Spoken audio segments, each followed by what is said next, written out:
Today I'm sharing my method for a proper toad in the hole. It's a simple dish, but there's a few common mistakes that can ruin it. So in this video, I'm breaking down the key problem areas where most people trip up. Things like a flat batter, overcooked sausages, and a greasy texture. I'll show you how to avoid all of these, and I'll share some other tricks that I've learned over the years to make a great toad in the hole. So let's get into it. I like to use this 2-glass system to measure the batter ingredients. I always start with eggs, 1 per person. Then I measure the flour to the same level with some gentle taps just to get it leveled out.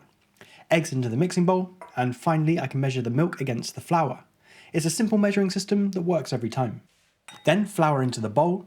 I like to add a little dash of milk in as well at this stage. This just helps me not to get any lumps. Then once I have a smooth batter, I can add the rest of the milk. So I'm looking for a consistency that's something like single cream, and importantly, no seasoning at this stage. Salting this batter too early can affect how it rises in the oven later. So I'm covering it and I'm going to let it rest for at least 30 minutes on the side. You can rest it all the way up to 24 hours in the fridge. The longer the rest, the better the flavour, and you'll get a better rise as well. Onto the sauce. This will be an onion-based gravy and it goes great with toad in a hole. Once I've got my onions halved and all of the dry papery skins removed, I like to slice them 2 or 3 times in the opposite direction to the lines. Then spin 90 degrees and slice across that so I end up with these short, stubby little slices. Sometimes onion-based sauces can have a certain stringiness to them, and this short, stubby style of slice prevents that. Over to the stovetop, frying pan onto a medium heat, and I like to let that heat for a few moments, then straight in with a little bit of butter. Let that foam and then in with the onions and a good pinch of salt. Salting at this stage simply draws out some of the moisture from the onions, helping them to sweat and cook down without caramelising them too early. I only need to cook this for 10 or 15 minutes, just giving them a stir every now and again, until my onions look something like this.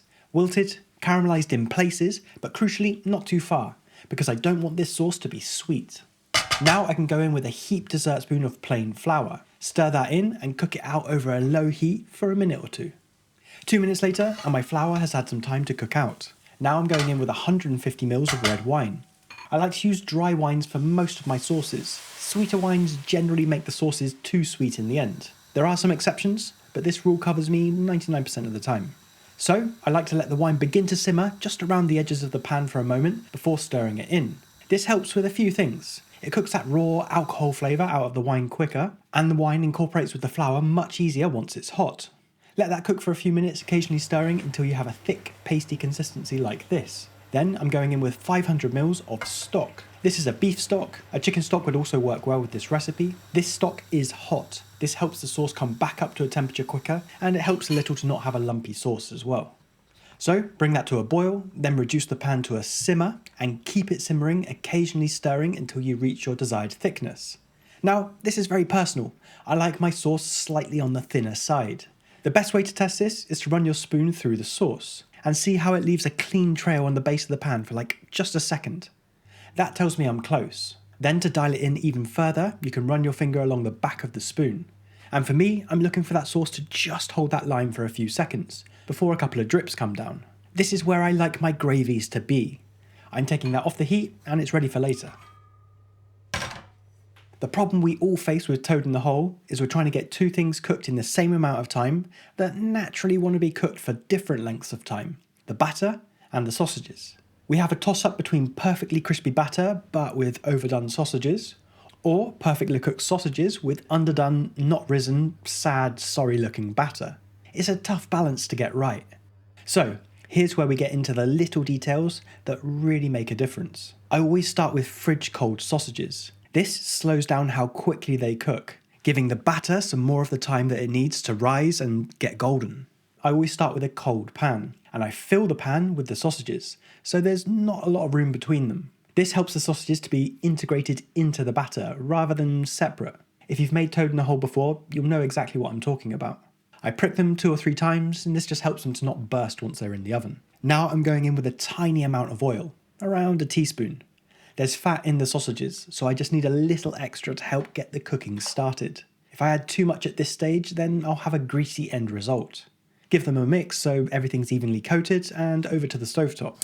I'm placing them onto a medium-low heat. to get that cooking process started slowly. I'm just looking to get some light colour on the skins in this stage. So I'm leaving them for around 30 seconds before turning them. Whilst that's happening, I can get my batter ready. Not much has changed since earlier. It's still the consistency of single cream. I'm adding a little salt and pepper, mixing that in, and that's my batter ready. Okay, so once my sausages are all evenly coloured, I can add my batter. So now's not the time to faff, but take a moment to arrange the sausages. Then batter in, and that goes straight into a preheated oven at 220°C. That's going to stay cooking at 220 for the first 5 minutes. Then I bring the temperature down to 200 for the remaining 15 minutes in the oven. Let's do a quick recap. For me, these are the areas to focus on. Make the batter at least 30 minutes before you want to use it. The longer it rests, the better. Start with fridge cold sausages in a tiny amount of oil. Very lightly colour the sausages in the frying pan. You don't want to cook them in this stage. You're just looking to colour the outsides. Then add the batter to that hot frying pan. This gets it rising straight away.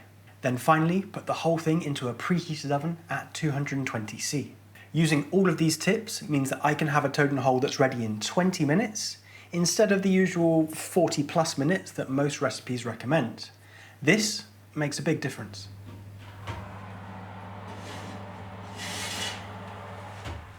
After 20 minutes in total, my toad in the hole is ready. The batter has risen beautifully around the edges, the sausages are cooked perfectly. This looks like a great toad in the hole. If you like yours more golden in the middle, you'll have to cook it for another 5 or so minutes. It's at that point the sausages start to become overcooked. So it's all about getting the balance right with this recipe. But if you use all these steps I've shown you in this video, you can tailor it to your taste and get great results. If you've enjoyed this video, then I'll know you like this one as well. So go check it out next.